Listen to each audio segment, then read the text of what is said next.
Distinguished professors, both from the Netherlands and abroad, ladies and gentlemen, colleagues, students especially, welcome all to our 99th Dies Natalis, and the start, of course, of the 100th life year of our institution. And we indeed have all reasons to celebrate this very special anniversary. We rank again first globally on agriculture, food and forestry. And we had all Dutch universities in master education, with 23 out of our 27 master programs being labeled as top programs. That's only the news of this week, so I'll save the rest for the drinks afterwards. This year's Dies Natalis, ladies and gentlemen, centers around health and disease and the concept of a global One Health that was launched in our strategic plan 2015-2018. With the research program A Global One Health, Wageningen University Research helps to provide a healthier and more robust society. As such, we contribute to achieving the Sustainable Development Goals, which were launched by the United Nations in 2015. Some might consider health and disease not a very logical theme for our organization's Dies Natalis, as we harbor no medical disciplines, no academic medical center, and we lack strength in most of the curative approaches related to hospitalization and drug treatment. Still, today we want to illuminate what remarkable and innovative health research and education takes place at our institution. We can excel in health research and education because Wageningen University Research is one of the leading global academic institutions in the life sciences, in healthy biological systems from molecules via species to ecosystems, and in the food, environmental, societal and lifestyle determinants of health and disease. Let me provide a few introductory remarks on the theme of today before we move to the real experts in this field. Professor Sir Roy Anderson from Imperial College London, and 3 of our young scientists from Wageningen University and Research. It works. We often make the world understandable by using dichotomies. In politics, as we are approaching the elections in the Netherlands, it used to be left-wing versus right-wing politics, and now perhaps populist versus cosmopolitans. Such contrasts shape the discursive arena, frame analysis of similarities and differences, and highlight or even direct controversies. Although these dichotomic perspectives have their function, we know these are oversimplifications. Things are hardly ever black or white. Applying dichotomies can also have problematic side effects, as they can have self-fulfilling prophecies in creating opposites and conflicts, in reducing nuance and in neglecting complexities in problems and solutions. Science, in contrast, often connects, bridges, and moves beyond sharply contrasting perspectives. And science tries also to understand dichotomies and its consequences, as shown by yesterday's editorial in the famous journal Nature. Yet, the field of health and disease is also full of contrasting perspectives. Prevention versus treatment, vertical versus horizontal approaches, communicable or infectious versus non-communicable diseases, primary versus specialized healthcare, increasing knowledge of diseases versus immediate action. But meaningful analysis and interventions in the area of health and disease are in need of connections and combinations rather than simply one-dimensional approaches. In different ways and at different levels, the concept of an approach of a global One Health connects and integrates rather than separates and isolates different insights in health and disease. To elaborate on this concept of a global One Health, I will explain its 2 founding traditions: One Health on the one hand and global health on the other. Let's start with One Health. The concept of One Health refers to the interrelationship between human, animal, plant and ecosystem health. It focuses on communicable diseases through microbes and viruses, such as foot and mouth disease, avian influenza or bird flu, malaria, dengue fever, Ebola, Zika, EHEC, you know them all. Quite a number of these parasitic, viral and bacterial pathogens are food or insect-borne. We need coordinated, collaborative, multidisciplinary and cross-sectoral analysis and approaches to understand and address potential or existing health risks that originate at the animal-human ecosystem interface. Is this One Health a new approach or conceptualization? Yes and no.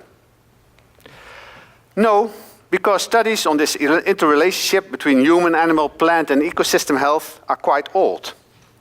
Even in the late medieval times, insights emerged on the relation between human health and ecosystem health, although the working mechanisms were, of course, often not really understood. And also later in the 18th and 19th century, similarities and transmissions between animal and human diseases was discovered, followed by major sanitary interventions and disease control through drugs and vaccines. In those days, optimists even believed that all infectious diseases could be eliminated. However, by the end of the 20th century, BSE, or mad cow disease, alerted scientists that the One Health profile has changed dramatically. Since then, One Health was reconceptualized in two ways. First, the world faced a changing landscape of infectious diseases in terms of emergence and rapid global spread. Here you see a map of the global spreading of avian influenza, H5N1, between 2003 and 2006. And in addition, threats from old and new parasites and pathogens continue to emerge. Since 1980, more than 87 new emerging infectious diseases have been detected, fueled by changes in the environment, such as climate, dam constructions, deforestation, disruptions of ecosystems, changes in agriculture and food systems, intensive systems of husbandry, farming monocultures, changing traditional patterns of livestock movements, and changes in demography and connectivity, such as population growth, of course, urbanization, accelerated international trade, migration, and tourism, of course. In that sense, much more than before, the current One Health concept is global. There's even a recently established World One Health Commission, a World One Health Conference every other year, and a global One Health Day, first simultaneously organized on November the 3rd, 2016, at 165 locations in 35 countries all over the world.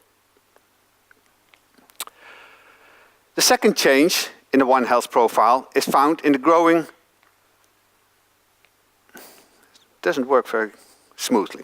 The second change, ladies and gentlemen, of the One Health profile is found in the growing antimicrobial resistance of pathogens and infections, both for animals and humans. For instance, resistance of superbugs against multi-drugs are worrying experts.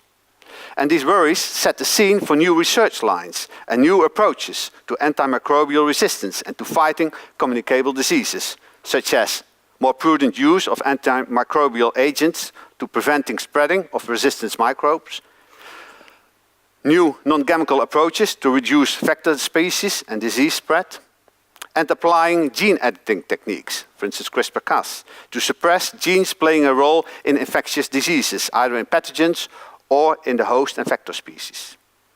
Some of these innovative approaches will also play a central role today.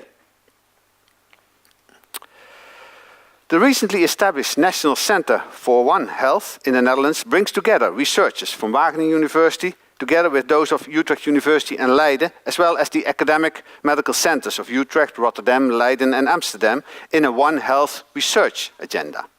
They collaborate around 4 major themes, as illustrated here, and was also mentioned and discussed today at the symposium early. Tackling antimicrobial resistance, emerging infectious diseases preparedness, healthy wildlife and ecosystems, and smart and healthy farming. Let's now move to the second tradition, background, global health.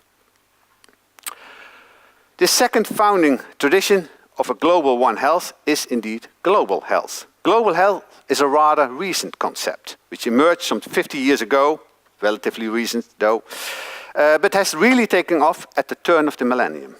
The concept of a global health challenges narrow and geographically restricted studies of health to emphasize especially a comprehensive and global approach to health. It builds on traditions of international health and tropical medicine. It shares with One Health the global outlook, but adds to it in three ways. First, global health emphasizes the interference of infectious or communicable diseases with non-communicable diseases, such as cardiovascular conditions, cancer, chronic respiratory diseases, and type 2 diabetes. These non-communicable diseases have also entered the developing world at the start of the third millennium and are now responsible for some 60% of death. The second difference is that global health pays much more attention to a wider set of factors and determinants of public health that are also widespread in Wageningen research. Food security and malnutrition, global warming and other environmental changes, urbanization and changes in socio-economic conditions, practices and lifestyles. Third, arguably stronger than One Health, the global health perspective has a normative undertone. It aims to contribute to public health, equity and justice through informing and assisting policies, politics and implementation. It is also strongly connected to the tropics, not just as a geographical or ecological zone, but especially in terms of low-income countries, poverty and inequality. Hence, global health relates strongly to policy and implementation research by developing generalizable but context-dependent knowledge on how to set policies right and scale up interventions effectively. The central question is not so much, can this approach work, but much more, how can it work? In combining these two approaches, One Health and global health, into a global One Health, Wageningen University and Research, but also, for instance, Cornell, one of our colleagues' institutions, investigates infectious diseases that are emerging globally, but strongly in relation with a wider set of factors and influences that determine unequal health and disease globally. Food security, safety and agricultural production, environmental and climate change, socio-economic and lifestyle factors, and globalization and urbanization. This requires a multidisciplinary and systems approach. In our global One Health research agenda, 4 themes are placed central. Health and infectious diseases, health and the environment, including also climate change, health and society, and health and food. An exemplary project within the Global One Health program involves the multidisciplinary study to identify the forces driving the emergence of zoonosis, using a systems approach. Schematic diagrams are developed to depict and help explain cause-effect relationships, and a new mechanistic model evaluates interventions for the reduction of emergent zoonosic risks.